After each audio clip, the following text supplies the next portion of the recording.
Hello everyone and welcome back. Today, we are in Thailand and we are diving into a dish that is a global icon and a national treasure. We are talking about Pad Thai, the legendary stir-fried noodle dish. The magic of Pad Thai is in its perfect harmony of flavors. It starts with a base of chewy rice noodles that are stir-fried with juicy shrimp, soft egg, and fresh tofu.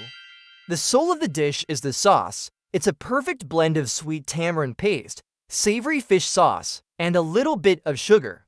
The noodles absorb all that flavor, making every bite an unforgettable experience.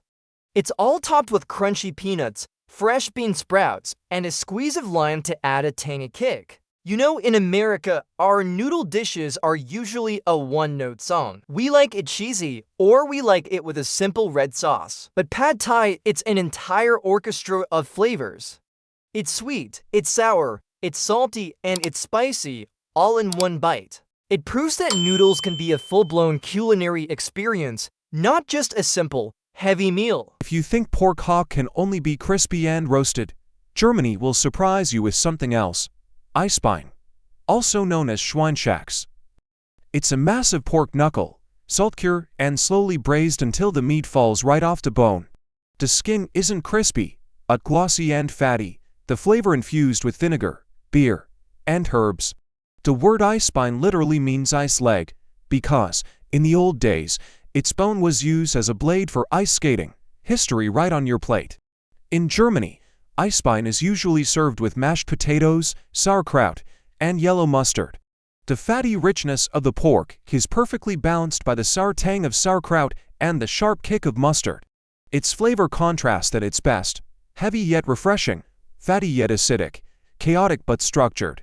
The German philosophy of food in one dish. For Americans, the first reaction is usually, wait, that's a giant ham swimming in sauerkraut. Yes.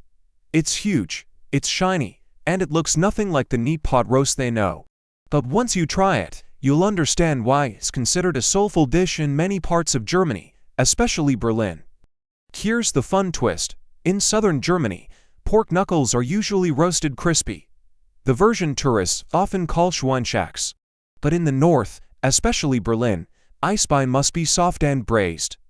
To cooking styles, to personalities, just like the Germans themselves, the North calm and heavy-hearted, the South lively and festive.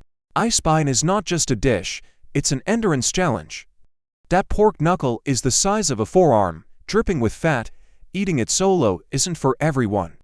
That's why Germans usually pair it with several big mugs of beer, to wash down the fat and lift the spirit. Eating Eisbein without beer, you've only completed half the German experience. We are talking about one of the most beloved street foods in the country. It's called bologna, a simple flatbread that is stuffed with a delicious filling. It's a taste of home that you can find on every street corner. A bologna is a thin, fried flatbread. It gets a beautiful golden brown color and a perfectly crispy, flaky texture on the outside. But the best part is the filling. You can get a classic potato filling, which is savory and comforting.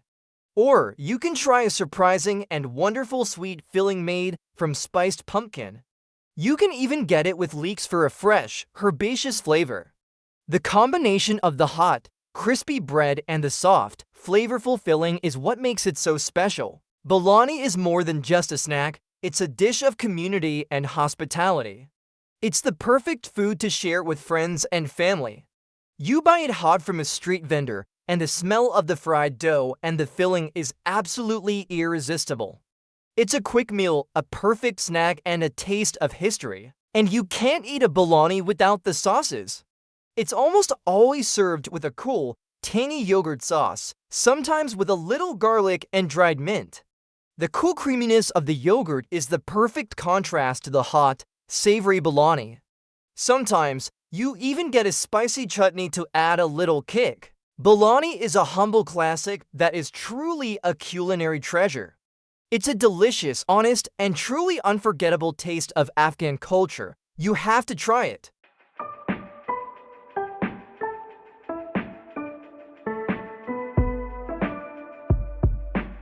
In Saigon, there is a dish so bold that just passing by will make you stop in your tracks because of its unforgettable aroma. That dish is bun MDM, a noodle soup that captures the essence of southern Vietnam, rich, unapologetic, and never watered down for the faint of heart. Bun mam comes from the Mekong Delta, but when it reached Saigon it gained a new character, vibrant street style and down-to-earth, while still keeping its powerful taste. The broth is made from fermented fish such as lin or sackfish. Lemongrass chili and coconut water are added to soften the salty edge and create an aroma that is both strong and subtly sweet. A proper Saigon bun mam is packed with toppings: red tiger prawns, crunchy squid, tender fish fillet, and crispy roasted pork. Next to it is always a large basket of fresh greens with water lily stems, bitter herbs, basil, and bean sprouts balancing the richness of the broth. The interesting thing is that bun mam is not for the faint of heart. The smell may shock you at first, but once you try you might get addicted without realizing it. Saigonese people often joke, if you want to test your courage, eat bun mam at noon under the hot sun with a few slices of burning chili. Saigon street bun mam is not just food, it is a declaration of taste, daring, strong, and different. Once you sit on the sidewalk and sip the thick broth, you will understand why even the toughest diners nod in approval. Today, we are not eating a meal, we are having a feast. This is the giant Yemeni goat platter, a traditional spread designed for sharing. This dish is more than just food.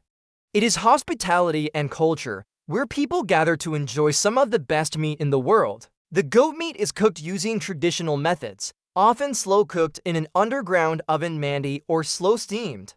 This process takes many hours, ensuring the goat meat reaches absolute melt-in-your-mouth tenderness. A gentle touch and the meat falls right off the bone. The giant platter is lined with a layer of incredibly fragrant basmati rice, cooked with saffron and aromatic spices. The whole, tenderly cooked goat meat is then dramatically placed on top.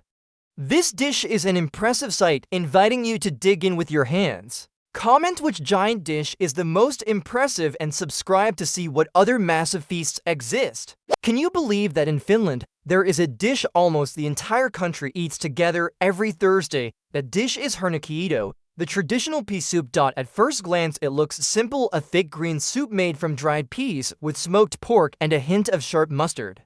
But for the Finnish people, this is the taste of connection. From schools to the army to small diners, everyone serves pea soup on Thursday. Why Thursday? One theory is that it comes from the Middle Ages when Friday was a fasting day for religious reasons, so on Thursday people prepared a strong hearty meal to carry them through. Over time, hernekeito became tradition and part of Finnish identity. Finnish cuisine always circles around forest, lake, and winter you find rich salmon from icy lakes, strong reindeer from the northern forests, sour rye bread that lasts through snow, and of course sweet berry desserts. But hernekeito is different. It is not about showing off, it is about holding the rhythm of society together. And here comes the twist: many think pea soup is just cheap food. The truth: it is a national dish linked with history. It fed soldiers during wars, and today it still stays on the weekly menu. A humble pot of soup, yet it carries the soul of Finland.